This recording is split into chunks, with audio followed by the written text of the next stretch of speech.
Hi, this is Freya Nemeth from Otherworldly.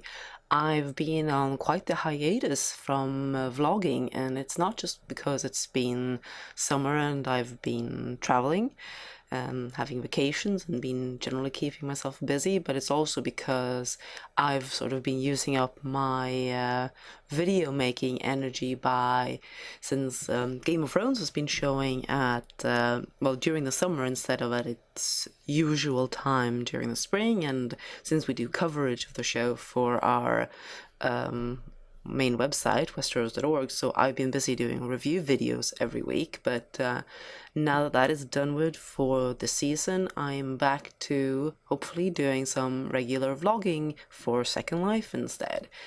And I'm back with something that I think is going to be really interesting. This is the shadow box that's standing next to me from Death Row Designs, the first in a series of 6 related boxes. The way this shadow box thing is going to work is that you subscribe every month, just like for any other subscription box. But if you subscribe for all 6 box in a series, that's 6 months in a row, then you will get a special mystery reward at the end, which goes together with all the items. And for this one, I believe it said that it's going to be a building. All of the items are decor items, and then it's going to be a matching building. What about the shadow part, though? Well, the thing is that each box contains 6 light items and 6 dark shadow versions, which aren't just recolors of these items. They are twisted in some way. And then at the very end of the series, there's going to be 2 buildings matching these items, one light and one a shadow version. So I thought we'd just dive in and see what the first shadow box, which was delivered today, has to offer. So the first thing we're going to be doing is taking a look at how this unpacks. So we click the box and we get a nice animation of it unwrapping itself and starting to open up this cabinet where we have a light and a dark side. And then we have something on top of it as well, nothing at the moment. Basically, it's already given me 2 folders now, a light and a dark folder, so keeping them nicely separate like that. So I'm going to delete the actual unpacking box and see what we've got in my inventory. So I think we're going to start with the light series, or maybe I should do them concurrently. Let's see here. Let's start with the armchairs. I think we'll do them concurrently. This seems to insist on raising them away from me, so I shall have to turn them around. And here we go with its dark counterpart, which decided to go flying a bit. There we go. Cobwebby and stuff. So here we have the first example of what they mean by a light and a dark version. We have this nice worn leather chair. The material is great here. And then we have this one from, I guess, like an abandoned house, because it's draped. And there's cobwebs. There's a broken frame and a crucifix and a Bible. All sorts of very creepy things. Definitely perfect once, it starts becoming autumny and you start thinking about Halloween. So I think I'm going to keep doing these as long as I have space, and I'm going to have to move myself out of the way, so because I'm not the interesting part in this video, I think. Then we have the clock shelf. We'll start with, here we started with the dark version. So that obviously needs to go up on a wall somewhere. I'm just gonna raise it up a bit. And also pull out its light counterpart. Oh no, I think it's actually, no, it's a shelf. Okay, yeah, so it's supposed to go up on a wall.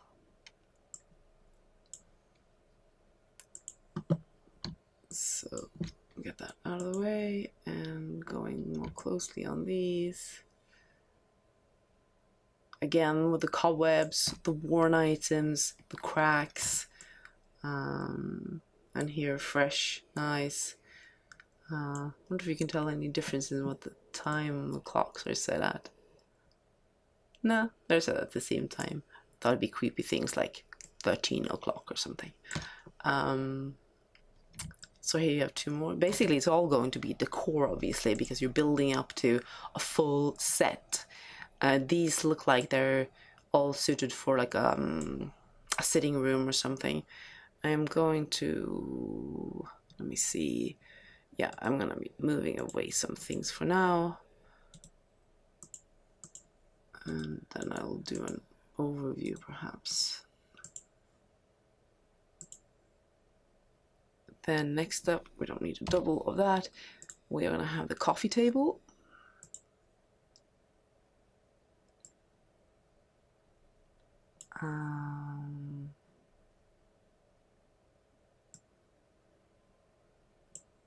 And we're gonna have a coffee table here as well.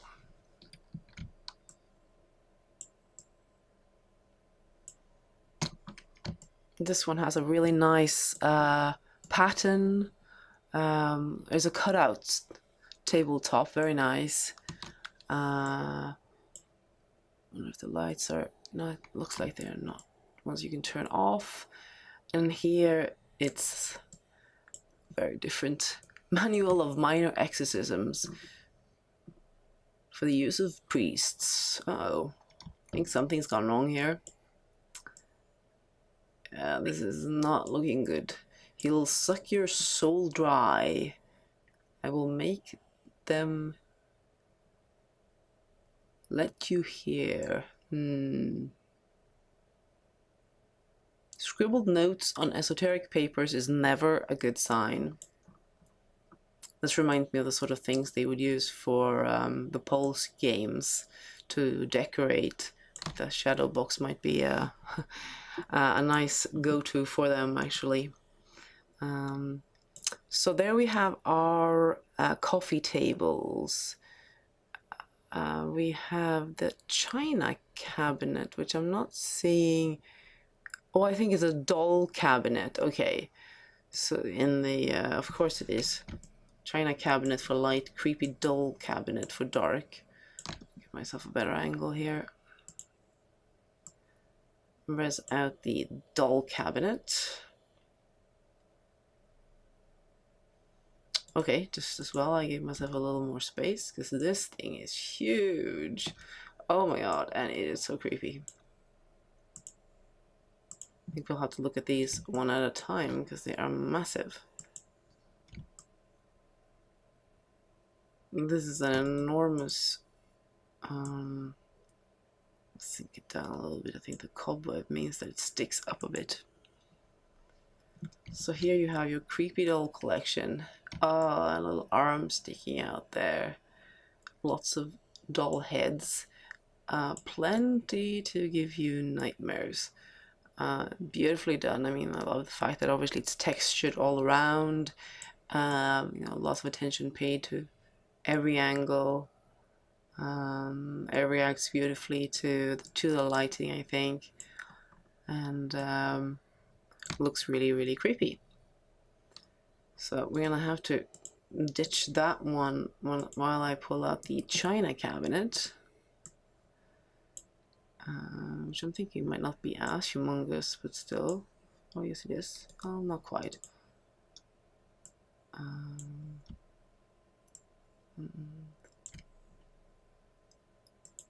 So here, much less creepy, very classy.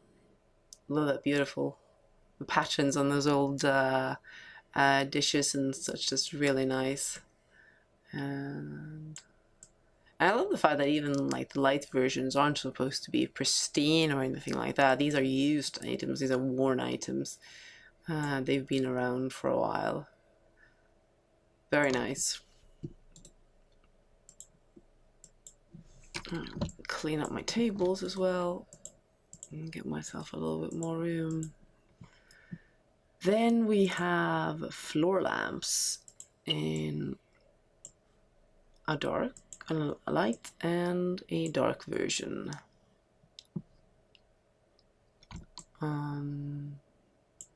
Fairly straightforward these, but a nice bit of accessorizing with them. Don't quite know what's going on with my light. It's really sensitive to distance, but there you have it. So this one's obviously, the bulb has burnt out and it's something has eaten through this and it's old and grungy and creepy.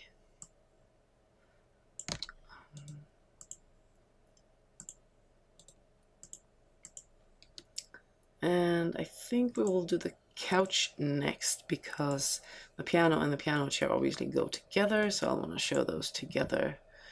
And then I'm going to try and take a little more time to just organize things a bit to show you how it might look. So here we have the dark version of the couch, and I think I'll stick the light version here. Turn it around.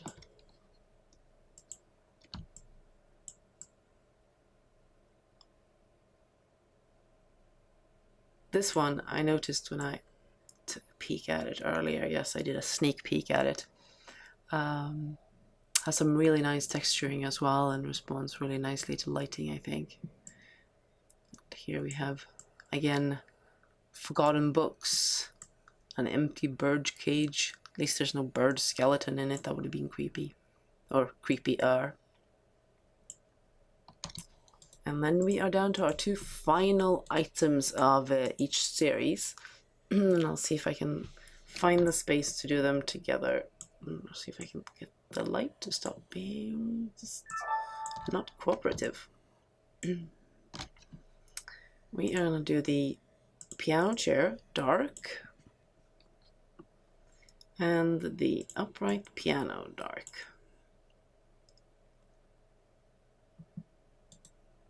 I haven't actually shown you any of the animations on anything here, so I think maybe either I'll do that now or when I try and piece them together.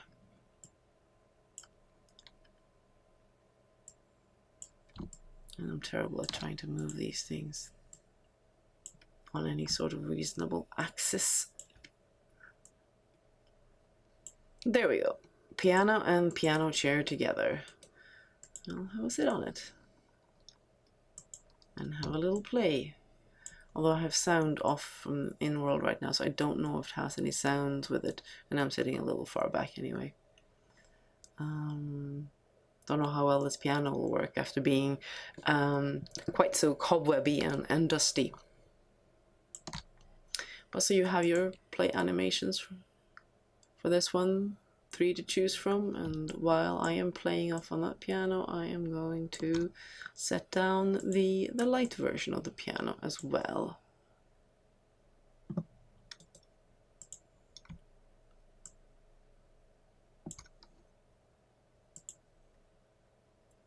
And then we have the piano itself. And the patterning looks like it kind of matches the patterning on the table that we saw earlier.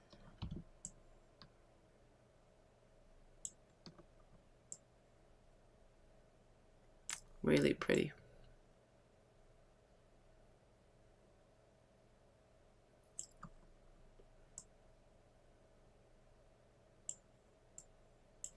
So there you have it. Those are the items for the shadow box, the first release of the shadow box. And what I'm gonna do is I'm going to try and magically whip up a little scene here in the corner of the room to show how they might go together. I decided to move a floor upstairs in my rustica house because I had a little bit better room there to set up the scenes. So here's most of the pieces from the light set. I didn't have a wall that suited the china cabinet, so here's the piano over there, and here's the sofa and table, armchair, and the clock shelf and the light. So you get a nice little living room scene out of it. Some great detailing, and obviously with the shadow counterparts are much more role play atmosphere oriented, whereas these are more something that you could use to set up a bit of a Victorian feeling, sort of just old-fashioned home. And I think they're quite lovely. Really happy with the overall feel of the shadow box, and I think it's an interesting idea, which I hope is going to work out well. And DRD does great stuff. Their gachas tend to be really popular, and this is an interesting way of getting one of their full sets without the chance element of the gacha, which obviously can be very frustrating. So I thought I would just finish up a little quickly by apologizing, because I just realized that I haven't had my usual camera controls in for smoothing. This is what happens when I don't do it for a few months. And normally I would sit down and redo it, but I am getting up at 3 a.m. tomorrow morning, which is in 5 hours. And traveling over the weekend, and I really wanted to get this one out before I left, so I'm afraid it'll just have to stay like this time. And then just a few words about what I am wearing, which is a new gown. The Muses recently released a set of gorgeously patterned gowns at their main store, and this is one of them. And it's available in a ton of color combinations. So, for example, if you just finished watching Game of Thrones and you feel like getting something in your favorite house colors, you can probably find something pretty close. And the hair is from Magica. I think it's called Love Song. I will have the credits in the post. Maybe not right away because I'm a bit pressed for time, but I will definitely get them in there as soon as possible. And the skin is actually one of the first plier skins. I think the first that Pixel did, called Heidi, which I really just like for this shape that I have for the look at Simone. And I do like the new animations that come with the latest HUD update. Some of the mood settings are great for just getting some subtle little facial twitches here and there. So I think that's about it for me when it comes to looking at the first shadow box. I'll be including a link to the website with more information about the shadow box. You can still, as with all subscription boxes, you can buy it after each release as well, at a higher price, of course. But if you like what you see here, you should probably get subscribing to this one and do it right away from now on. So hopefully this will be, a monthly thing for me, at least for the next 6 months. And then we'll see what else I might be adding to my vlogging repertoire. Until the next time.